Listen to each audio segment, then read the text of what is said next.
Hello students, welcome in my class. Today we will discuss our previous chapter political parties.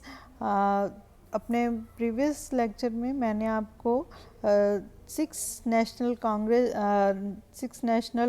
Political parties के बारे में बताया था, जिसमें सबसे ऊपर जो है वो है इंडियन नेशनल कांग्रेस NIC, जिसका चुनाव चिन्ह हाथ है।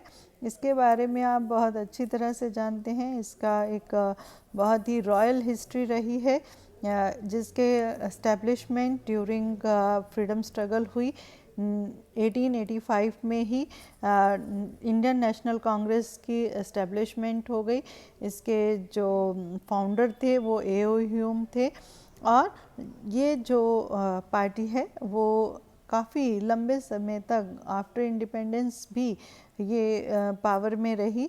लगभग 2 डेकेड्स ये पार्टी जो है वो पावर में रही, और जिसकी प्रथम महिला प्रधानमंत्री जो थी वो इंदिरा गांधी थी, और जिसके हमारे देश के पहले जो प्रधानमंत्री थे इसी पार्टी के नेता पंडित जवाहरलाल नेहरू रहे, और ये काफ़ी पावर में रही है। दूसरी जो हमारी नेशनल पार्टी है that is Bharatiya Janata party. Bharatiya Janata party जो है वो जिसकी एस्टेब्लिश 1980 में हुई, और ये जनता पार्टी का ही हिस्सा है। जनता पार्टी जो कि पहले नेशनल पार्टी थी, बाद में भारतीय जनता पार्टी के रूप में पॉपुलर हुई। इसका मुख्य उद्देश्य जो है वो एक modern India, establishment of a modern India है। ये चाहता है, जो इसका बेस है वो ज़्यादा हिंदुज़म बेस्ड है, ये हिंदुज़म पर आधारित है, और एक यूनिफॉर्म कोड लाना चाहती है ये इंडिया में। 1990 के बाद ये काफ़ी पॉपुलर हुई, और 1998 में बीजेपी ने अपनी सरकार बनाई। 2004 तक इसका 5 साल का टेन्योर रहा, और उसके बाद 2014 में ये दोबारा सत्ता में, और आज भी आप देखते हैं कि जो सेंटर में गवर्नमेंट है वो भारतीय जनता पार्टी की ही है। नेक्स्ट है बहुजन समाज पार्टी। मैं इनके बारे में थोड़ा थोड़ा आपको बता रही हूँ। इनका चुनाव चिन्ह जो है वो हाथी है, और इसको एस्टेब्लिश किया था कांशीराम ने 1984 में। आप इसके बारे में पूरा अपनी बुक से डिटेल जो है इन पार्टीज़ के बारे में पढ़ लेंगे, और एक छोटा सा एक एक्टिविटी करेंगे, और वो ये है कि ये जो हमारी नेशनल पार्टीज़ हैं इसका मैनिफेस्टो और इनका जो हिस्ट्री है उस पर आप एक छोटा सा चार्ट बनाएंगे, या एक असाइनमेंट शीट पर इनके बारे में डिटेल लिखेंगे। ये आपकी क्लास एक्टिविटी है, और मुझे लिखकर आप मेरे फ़ोन पर भेजेंगे, मेरे नंबर पर इसको भेजेंगे। इन एक्टिविटीज़ को मैं शेयर करूँगी क्लास के साथ, देखती हूँ कितने बच्चे इसको करके भेजेंगे। तो जो हमारी 6 नेशनल पार्टीज़ हैं उनके बारे में आप अपनी एक छोटा सा प्रोजेक्ट बनाकर भेजें, चाहे असाइनमेंट शीट पर, चाहे ड्राइंग शीट पर, आप ये इनके बारे में बनाकर भेजेंगे। नेक्स्ट पार्टी है हमारी कम्युनिस्ट पार्टी ऑफ इंडिया, मार्क्सवादी पार्टी। मार्क्सवादी पार्टी की एस्टेब्लिशमेंट 1964 में हुई, और ये बेसिकली जो था इन्फ्लुएंस थी मार्क्सवाद और लेनिन के सिद्धांतों से, और ये सेकुलरिज्म और सोशलिज्म को सपोर्ट करती है। Next one is communist party of India. Communist party of India की एस्टेब्लिशमेंट 1920 में हुई, और 1964 में इसमें इसका विभाजन हो गया, मतलब ये बाइफ्रिकेट हो गई। उसके बाद नेक्स्ट पार्टी है नेशनलिस्ट कांग्रेस पार्टी।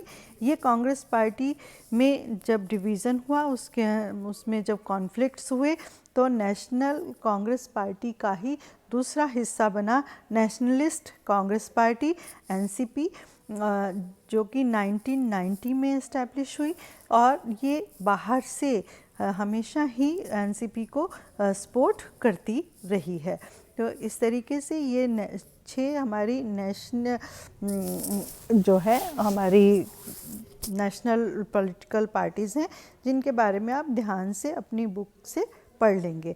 अब बात आती है कि challenges of political party, political parties के सामने चैलेंजेस क्या हैं। तो सबसे पहला चैलेंज है कि इंटरनल डेमोक्रेसी के यहाँ पर बहुत कमी है, लैक ऑफ इंटरनल डेमोक्रेसी।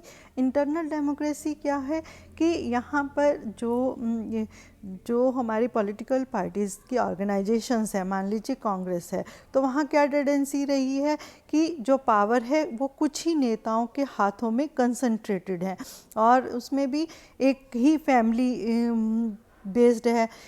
अब उसमें किसी दूसरे को कोई मौका ही नहीं दिया जाता। जब किसी दूसरे को मौका ही नहीं मिलता तो कोई और कोई किसी तरह की विचारधारा जो है वो प्रवेल ही नहीं कर पाती।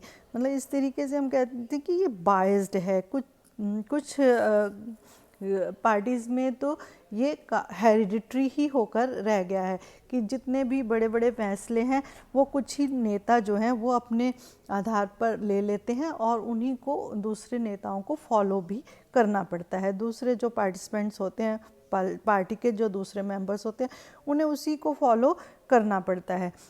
तो इसके अलावा मनी एंड मसल पावर जो है वो काफ़ी प्रिवेल कर रही है हमारे राजनीतिक पार्टियों में।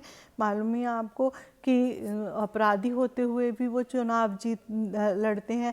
पॉलिटिकल पार्टीज़ उन्हीं लोगों को टिकट देती हैं जिनके पास बहुत सारा पैसा होता है और जिनके पास शारीरिक शक्ति होती है, मतलब कि उनके पास गुंडे होते हैं। तो ऐसे लोगों को पॉलिटिकल पार्टीज़ टिकट देती हैं और क्योंकि इलेक्शन में बहुत सारा पैसा लगता है, इसलिए ये जो है हमारी पॉलिटिकल पार्टी, हमारी डेमोक्रेसी के सामने पॉलिटिकल पार्टीज़ की ये चैलेंजेस है। और सबसे बड़ी बात है कि पार्टीज़ में कोई मीनिंगफुल चॉइस ही नहीं है। ये मतलब सिर्फ इंडिया की बात नहीं है, ये ऑल ओवर वर्ल्ड ही है। जितनी भी डेमोक्रेसीज़ हैं उनमें पॉलिटिकल पार्टीज़, जितनी भी पॉलिटिकल पार्टीज़ हैं उनके एजेंडाज जो होते हैं वो लगभग एक जैसे ही होते हैं। मतलब उनके पास बहुत ज़्यादा कोई चॉइस, वोटर्स के पास बहुत ज़्यादा चॉइस जो है वो नहीं होती है। तो इस वजह से क्योंकि विचारधारा तो सेम ही होती है सबके, जो वही कि हम ये ला देंगे, हम यहाँ पर बेरोज़गारी हटा देंगे, गरीबी हटा देंगे, एक जैसे ही एजेंडा जो है वो प्रिवेल करते हैं। रिफॉर्मेशन ऑफ पॉलिटिकल पार्टीज़, तो हमारे क्या पॉलिटिकल पार्टीज़ में सुधारों की ज़रूरत है? यस। और क्या उनमें सुधार किए जा सकते हैं या कुछ सुधार किए गए हैं? ये हमारे देश में ये ज़रूरी है कि पॉलिटिकल पार्टीज़ में कुछ सुधार किए जाएं। अभी बहुत सारे सुधारों की ज़रूरत है, लेकिन हमारे इलेक्शन कमीशन ने कुछ सुधार किए भी हैं। और राजीव गांधी के सरकार के समय में एक कानून पास भी किया गया था कि कोई भी जो एमएलए है या एमपी है वो अपनी पार्टी जो है वो बदल नहीं सकता, क्योंकि पार्टी बदलने का बहुत ज़्यादा फैशन हो गया था कि कोई भी एमएलए या एमपी जो था वो झट से अपनी पार्टी बदल लेता था। तो ये जो है ये प्रोविज़न किया गया हमारे कॉन्स्टिट्यूशन में अमेंडमेंट करके कि कोई भी एमएलए या एमपी जो है पार्टी चेंज नहीं करेगा, और अगर पार्टी चेंज करता है तो उसे अपनी लेजिस्लेचर सीट जो है वो छोड़नी पड़ेगी। तो दूसरा है कि जितना जो कैंडिडेट कॉन्टेस्ट करता है, इलेक्शन कॉन्टेस्ट करता है, जो भी इलेक्शन लड़ता है, उसे अपनी जितनी भी प्रॉपर्टी है उसका एफिडेविट देना पड़ता है। इसके अलावा जो भी उस पर क्रिमिनल चार्जेस हैं, किसी भी तरह का कोई क्रिमिनल केस है, चल रहा है या कोई पेंडिंग पड़ा है, तो उसके बारे में भी उसको पूरी जानकारी देनी पड़ती है। और इसके अलावा जो उसका टैक्स रिटर्न है ये भी सुनिश्चित करना पड़ता है। ये इलेक्शन कमीशन ये देखता है कि जो पार्टियां हैं और जो संगठन या चुनाव लड़ते हैं वो उन्होंने अपना टैक्स पे किया है या कि नहीं है। तो ये सब जो है पॉलिटिकल पार्टीज़ में रिफॉर्म करने के लिए गवर्नमेंट की तरफ से उठाए गए स्टेप, इलेक्शन कमीशन की तरफ से उठाए गए स्टेप्स हैं।